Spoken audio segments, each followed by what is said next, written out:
안녕하세요. 마음샷 장쌤입니다. 오늘은 아이들 스마트폰 중독, 스마트폰 과의존도에 대해서 이야기를 해볼까 해요. 성인들에게도 마찬가지지만 이 아이들에게도 이 스마트폰이 굉장히 일상화가 되어 있는 것 같아요. 더 이상 사용해야지, 사용하지 말아야지 어떻게 선택할 대상이 아니고 이미 아이들의 많은 부분, 생활의 많은 부분이 이 스마트폰과 연결이 되어 있습니다. 알림장 기능, 정보 서칭이라든지 친구와 소통하는 어떤 연락망이기도 하고 또 심지어 우리 아이들 스마트폰으로 취미생활도 요즘 하고 있죠. 게다가 작년에는 코로나 때문에 한 해 동안 아이들이 학교생활마저도 온라인으로 했어야 했습니다.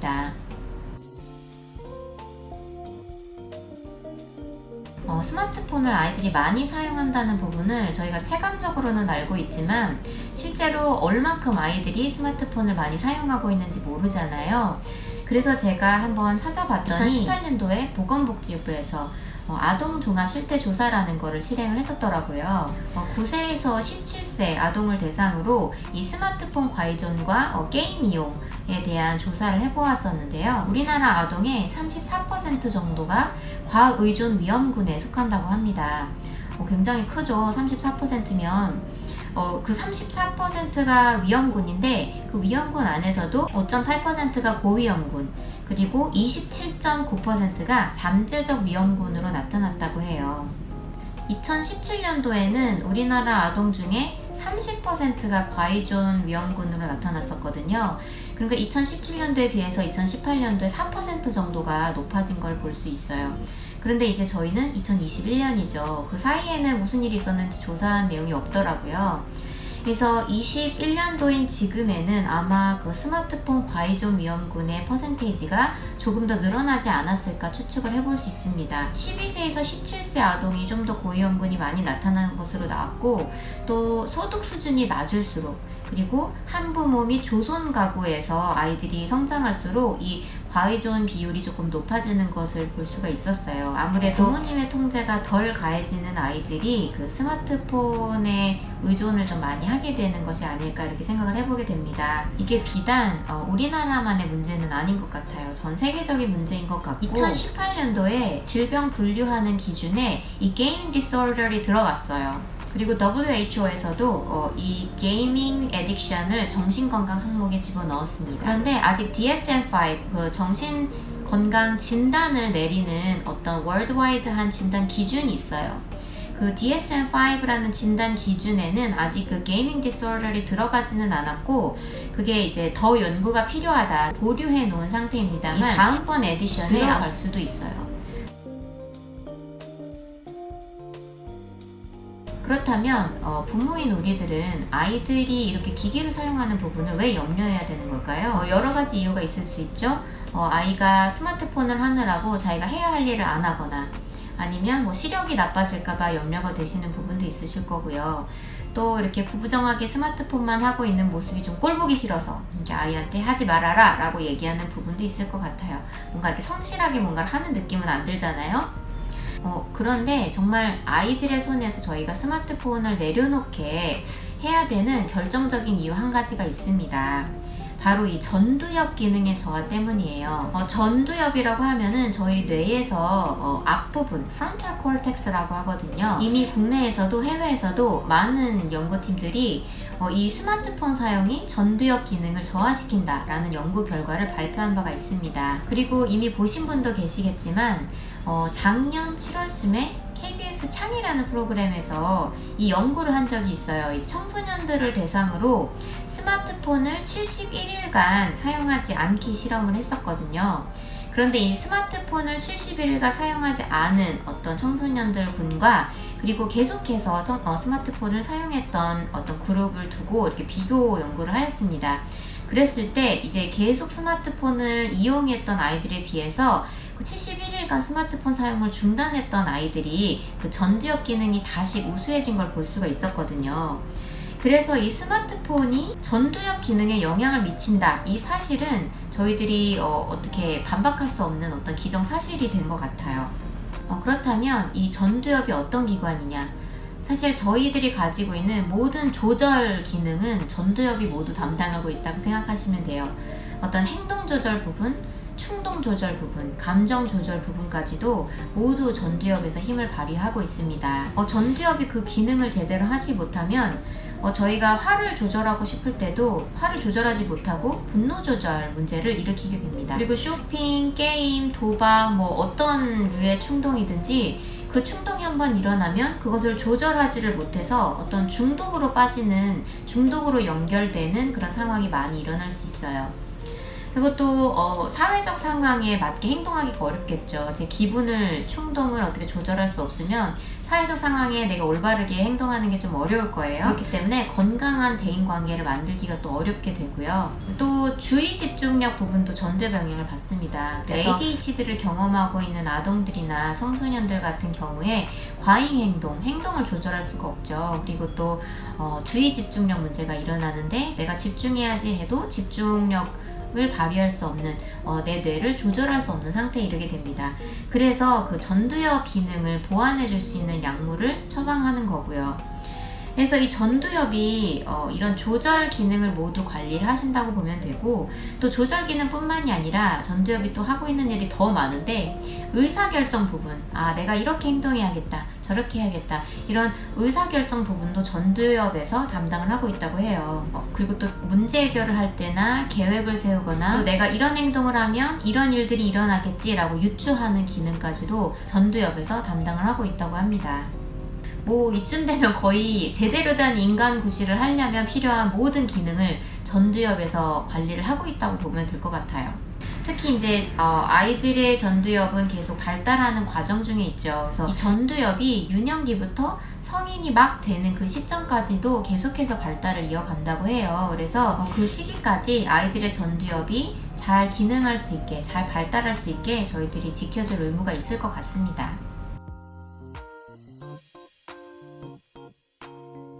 여기까지 저희가 들으면 오늘부터 스마트폰 금지 압수 이렇게 해서 아이들한테 뺏곤 하죠. 그런데 이 방법이 먹히면 너무 좋죠. 이미 이 압수를 해보신 부모님들께서는 그 결과를 아실 거예요. 아이들이 부모님으로부터 숨어서 이제 이 기기들을 사용하게 되죠. 그리고 이제 압수를 해서 강압적으로 뭔가를 못하게 하면은 아이들이 더욱 그 간절함이 배가 되는 것 같아요. 아이들의 일상이 스마트폰과 많이 연결이 되어 있는데 그것을 그냥 이렇게 탁 차단을 해버리면 거기서 오는 부작용들이 또 많이 있는 것 같아요. 요즘은 또래 문화가 이 스마트폰으로 집결이 되어 있기 때문에 그 스마트폰으로부터 아이가 단절이 되거나 고립이 되어버리면 또래와도 단절이 많이 되는 것 같아요. 그 대화의 주제가 또래 사이에서 끊기게 되고 또 점점 그 문화에 공감할 수 있는 부분이 적어지는 거죠. 그리고 또 스마트폰으로 저희가 정보를 알게 모르게 얻게 되는 게 굉장히 많잖아요. 그래서 그런 부분도 아이들이 빨리빨리 서칭을 하지 못하기 때문에 어떤 정보나 지식을 얻게 되는 부분도 더뎌질 수밖에 없어요.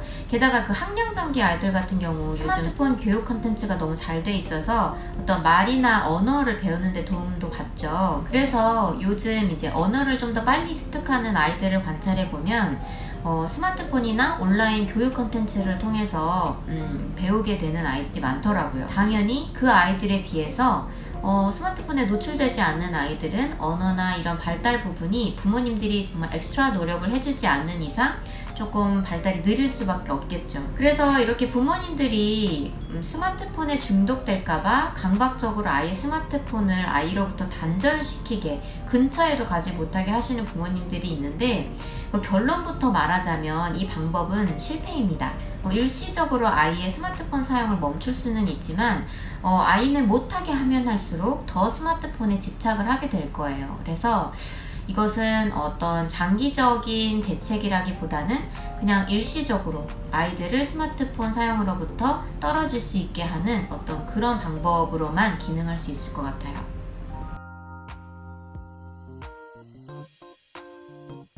아직 신생아를 키우고 계신 부모님들이라면 1살에서 2살까지는 최대한 늦게 노출을 해주시는 게 좋은 것 같아요. 사실 이 나이의 아이들은 스마트폰이 아니어도 이 세상에 탐구할 게 너무 많아요. 너무 재밌는 것들이 많고 미디어로 무언가를 학습하고 배우지 않아도 아이들이 직접 해볼 수 있는 것들이 너무 많거든요.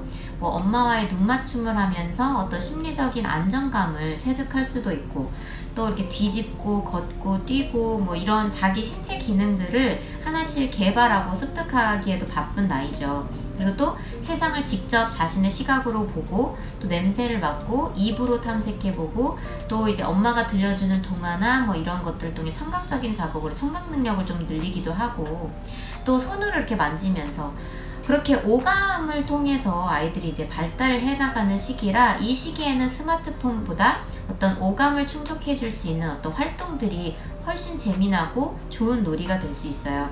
그래서 일단 한번 스마트폰을 제공해주면 아이들이 어떻게 돼요? 시청각으로 자극을 자기가 몸을 움직이지 않아도 너무 쉽게 받아들여지는 거예요. 이렇게 되다 보니까 자꾸만 스마트폰을 또 찾게 됩니다. 그래서 이 시기 아이들한테는 최대한 스마트폰의 존재를 알려주지 않는 것이 어떻게 방법이 될 수 있어요. 그런데 이 학령전기 3세에서 7세 이 아동들은 스마트폰에 아예 노출이 안 될 수는 없는 것 같아요. 그래서 스마트폰에 노출을 하기는 하되 TV나 어플 위주로 스마트폰에 노출을 해주시면 좋을 것 같아요. 3세부터 아이들은 이제 언어 부분을 굉장히 빨리 발달시키죠. 그리고 공감 능력을 배우고 사회성을 배워요. 사회적인 규범, 해도 되는 행동과 하지 말아야 되는 행동에 대해서 아이들이 체험을 통해 경험을 통해 배우게 됩니다. 이때 적절한 교육 어플이나 이제 TV 프로그램 통해서 이런 것들을 또 배울 수도 있거든요. 그래서 굉장히 미니멀한 시간만큼만 노출을 해주시면 아이들이 언어 발달에도 도움을 좀 받고 또 이제 사회성을 배우고 대리 학습을 하는 거죠. 어떤 만화에 나오는 TV 프로그램에 나오는 어떤 캐릭터들의 관계도를 자기가 보면서 그리고 이런 행동을 했을 때 다른 캐릭터가 어떻게 반응하는지를 보면서 아이들이 그런 또래 관계를 배울 수도 있고 이럴 때는 이렇게 행동해도 되는구나, 이렇게 행동하면 상대방이 기분 나빠하는구나, 이런 것들을 배울 수 있어요. 그래서 일정한 시간만큼 정하셔서 아이들에게 스마트폰이나 TV를 통해서 이제 그런 미디어를 노출해 주시는 것도 굉장히 저는 순기능이 있다고 생각을 합니다. 그래서 제가 추천하는 것은 하루 30분 정도로 권장을 하는데요. 또 하루에 1시간을 보여주시기로 결정을 하셨다 이렇게 하시면은 30분씩 이 시간을 쪼개서 두 타임으로 시간을 쪼개서 아이들한테 미디어에 노출을 시켜주는 것도 방법이라고 생각합니다. 그러면 왜 30분이냐? 그 이유는 아이들에게 너무 길게 노출해주는 것도 좋지가 않지만 너무 짧게 노출을 해줬을 때 아이들이 정말 충분히 봤다 이런 생각이 들지 않기 때문에 30분으로 제한을 했습니다. 시청 시간이 너무 짧게 되면 더욱더 집착하게 되는 경우가 많거든요. 그래서 30분 정도가 적절한 것 같아요. 그런데 이 30분도 아이가 사실 멍하니 TV를 보고 있는 상황은 별로 좋지 않다고 해요. 그래서 부모님들이 옆에서 계속 이제 그 TV 프로그램에 대해서 아이들과 이야기를 나눠주시면서 그렇게 시청해 주시는 것이 가장 아이들의 전두엽 기능을 저하시키지 않는 효과적인 방법이라고 하니까 불가피한 경우를 제외하고는 항상 옆에서 아이들과 함께 시청을 해주시면 좋을 것 같아요. 이제 학령기부터는 아이들이 전반적으로 스마트폰을 많이 사용하기도 하고 유튜브나 이런 컨텐츠에 많이 오픈이 되어 있는 것을 볼 수 있습니다. 그래서 내 아이만 유튜브를 보지 못하고 이러면 이제 어떤 대화를 할 때나 어떤 프로그램에 대해서 이야기를 할 때나 어떤 놀이를 형성하는 과정에서도 이제 참여를 하지 못하는 경우가 있을 수 있어요. 그런데 사실 유튜브라는 것이 아이들을 기기에 과의존하게 만드는 중독성이 굉장히 강한 매체입니다. TV나 어플과는 또 달라요. TV 프로그램 같은 경우는 방영 시간이 제한되어 있습니다. 한 프로그램을 아무리 재미있게 봤다고 하더라도 그 다음 프로그램은 아이의 취향이 아닐 수 있어요. 아이의 흥미를 자극하지 않을 수 있습니다. 그래서 이제 TV 프로그램을 보다가 아이들이 TV를 끄기가 훨씬 수월해요. 어플도 마찬가지예요. 어떤 교육 컨텐츠나 어떤 어플 같은 경우 아이의 흥미를 유발하는 어떤 컨텐츠들이 쭈루룩 있기는 하지만 그 컨텐츠의 수가 제한되어 있어요. 프로그램이 어떤 숫자가 제한이 되어 있어서 그것을 아이가 이렇게 딱딱 흐름에 따라서 끊어내기가 쉽습니다. 그런데 유튜브는 어때요? 알고리즘에 의해서 아이가 하나를 클릭하면 그 흥미와 관련된 다른 어떤 굉장히 흥미를 불러일으킬 만한 컨텐츠들이 팝업합니다. 그럼 아이들이 그것을 누르게 되죠. 그러면 자기가 스스로 조절해서 어떤 신선한 자기가 원하던 자극을 받아요. 그런 경험들이 계속될수록 이 중독이 계속되고 조절 기능이 마비가 되게 됩니다. 그렇기 때문에 이 시기에 아이들에게 유튜브를 허용해 주더라도 이 무차별적으로 아이들이 유튜브를 사용할 수 있도록 그렇게 하시면 안 되고, 아이들이 어떤 채널을 시청하는지 그 부분을 필터링을 하셔서 아이들에게 이 안에서 너희들이 선택해서 볼 수 있다는 것을 알려주셔야 돼요.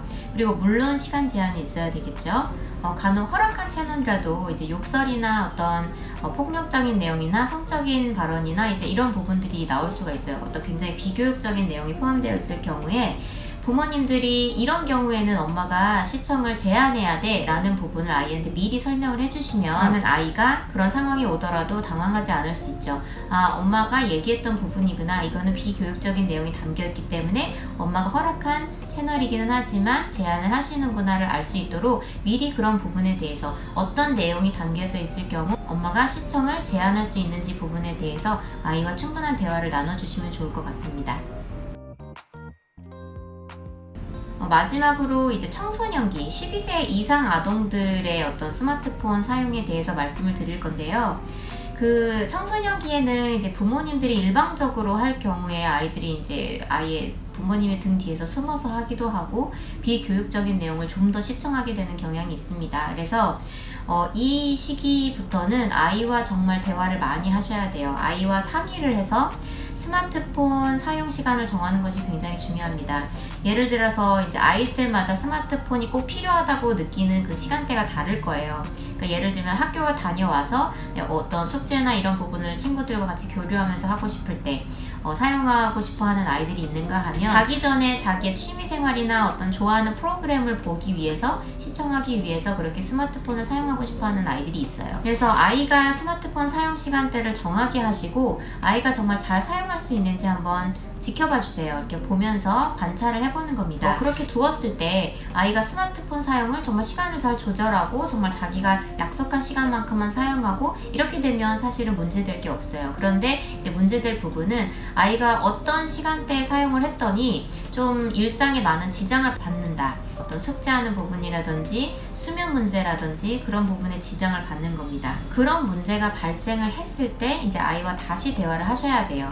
다시 대화를 하시면서 어떤 부분을 잡아주실 거냐면, 엄마가 이제 너가 요청했던 시간대에 사용하는 걸 한번 이렇게 지켜봤더니 너가 이게 잠이 부족하게 된 것 같아. 이제 밤에 계속 이걸 보게 되니까 재미있는 것들이 많이 나오니까 너무 잠을 못 자게 되는 것 같다. 혹은 너가 학교 다녀와서 이 시간을 스마트폰을 보는 시간으로 사용했더니 너무 피곤해져서 그 이후에 이제 다른 숙제나 꼭 해야 될 일들을 못하게 되는 것 같아. 어떻게 생각하니?